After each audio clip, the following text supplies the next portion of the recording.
The night was still in the quiet suburb of Tustin, California, a place where neighbors knew each other, where doors were left unlocked, where nothing bad was ever supposed to happen. But on September 30th, 1979, the unthinkable did. A pregnant woman just days away from holding her newborn daughter was attacked in her own home. Beaten, assaulted, left for dead.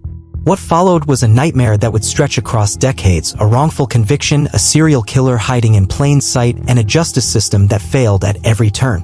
This is the story of a crime that shattered lives, a lie that went unchallenged for 16 years, and the DNA evidence that finally exposed the horrifying truth. At the center of it all was Diana Dello, young, hopeful, and on the verge of motherhood, and her husband, Kevin Green, a Marine who swore he loved her, until the night he became the only suspect in a crime he didn't commit. But the real monster, he was still out there, hunting, waiting, and by the time the truth came out, it would be too late for so many.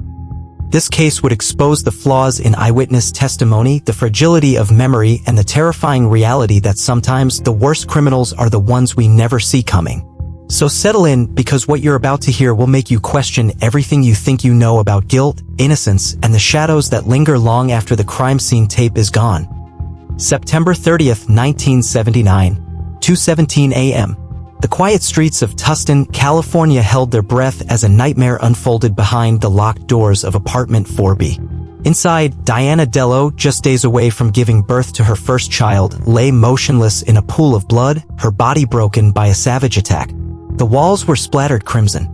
The air smelled of iron and fear. When her husband, Kevin Green, returned from what should have been a simple late-night burger run, he found the front door swinging open and his pregnant wife gasping for breath, her skull crushed by something blunt and brutal. First responders initially thought it was a shooting, the violence was that extreme. But the truth was worse. No gun. Just raw, animalistic force. The killer had used a heavy object, maybe a pipe, maybe a piece of wood, to cave in Diana's skull. Paramedics worked frantically as her unborn baby's heartbeat faded. Doctors would later describe it as one of the most vicious attacks they'd ever seen. And when the monitors flatlined, a life that never got to begin was added to the death toll. From minute one, Kevin Green was the prime suspect. His story didn't quite add up. Why leave the door unlocked in the middle of the night? Why drive 40 minutes for burgers when there was a closer fast food joint? But then the receipt, the timestamp, the cashier who remembered him. His alibi checked out, at least on paper. Then came the forensic bombshell. Diana hadn't just been beaten. She'd been raped. Semen was found on her body. And under her fingernails? Skin cells soaked in blood that matched Kevin's type. With Diana in a coma, unable to speak, detectives had no confession, just a husband with no history of violence, but a marriage that friends said was crumbling under the weight of arguments and resentment. The pieces seemed to fit. A troubled marriage. A violent assault. A man who might have snapped. But what if they were wrong? What if the real predator was still out there, watching, waiting to strike again? 6 agonizing weeks passed in that hospital room. Machines beeping.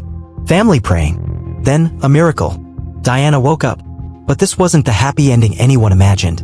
When detectives asked if she remembered her attacker, her trembling hand rose and she pointed straight at Kevin's photograph.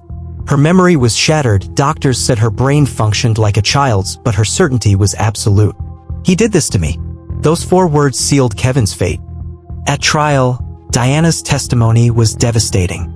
The jury never heard about her traumatic brain injury, how memories could implant like seeds in damaged soil. In 1980, Kevin Green was convicted of attempted murder and the death of his unborn child. 15 years to life. Prison was hell for a man convicted of killing a baby. Inmates made sure he paid daily.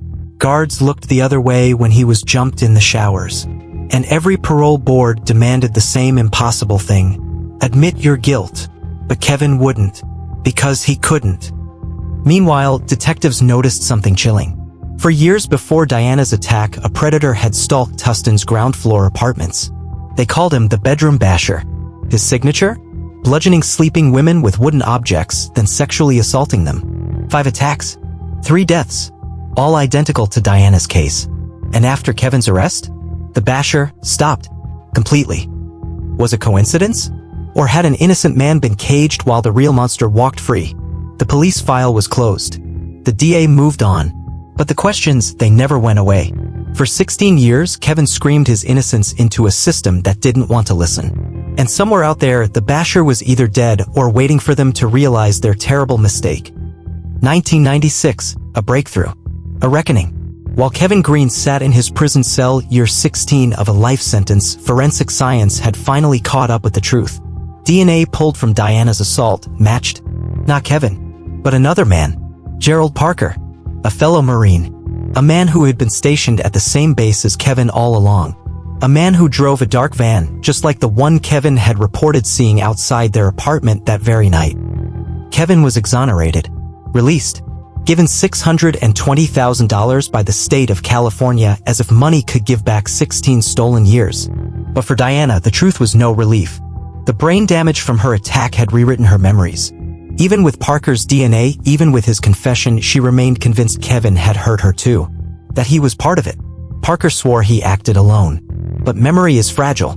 Trauma reshapes it. And now, only two people truly know what happened that night. One is a serial killer. The other, a woman whose mind was shattered by his violence.